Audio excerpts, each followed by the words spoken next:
कोकण म्हटलं की आठवतो तो समुद्राचा निळाशार किनारा, हापूसचा आंबा आणि हो, आपला लाडका शिमगोत्सव। आणि आता याच शिमग्यासाठी गावी जाणाऱ्या चाकरमान्यांसाठी अशी एक बातमी आली जी ऐकून तुमचा उत्साह नक्कीच वाढणार आहे। पण व्हिडिओ शेवटपर्यंत बघा। काय आहे बातमी? तर फडणवीस सरकारने कोकणकरांना दिली आहे एक मोठी भेट। आता मुंबई ते विजयदुर्ग हा प्रवास केवळ रस्ते मार्गाने होणार नाहीये, तर थेट समुद्रातून होणार आहे। हो, तुम्ही अगदी बरोबर ऐकले। येत्या 1 मार्च पासून मुंबईच्या भाऊचा धक्का इथून विजयदुर्गसाठी थेट बोट सेवा सुरू होते।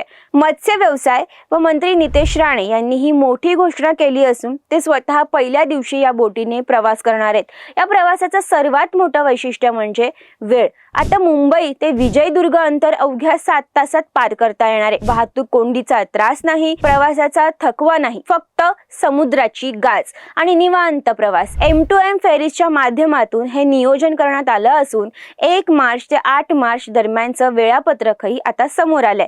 1 मार्चला पहिली फेरी सकाळी 8 वाजता मुंबईतून सुटेल आणि दुपारी 3 ला विजयदुर्ग गाठेल।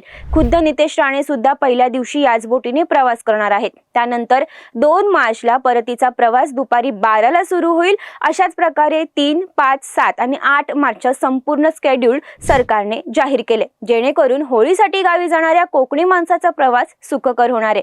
तर मग बॅगा भरा आणि कोकणच्या निळाशार समुद्राचा आनंद घेत यंदाचा शिमगा साजरा करायला तयार व्हा। कोकण रेल्वे आणि एसटी नंतर आता जलप्रवास कोकणकरांची पहिली पसंती ठरणार हे नक्की। व्हिडिओ आवडला असेल तर शेअर करा आणि कोकणातल्या अशाच ताज्या अपडेट्ससाठी TOD मराठीला फॉलो करायला विसरू नका।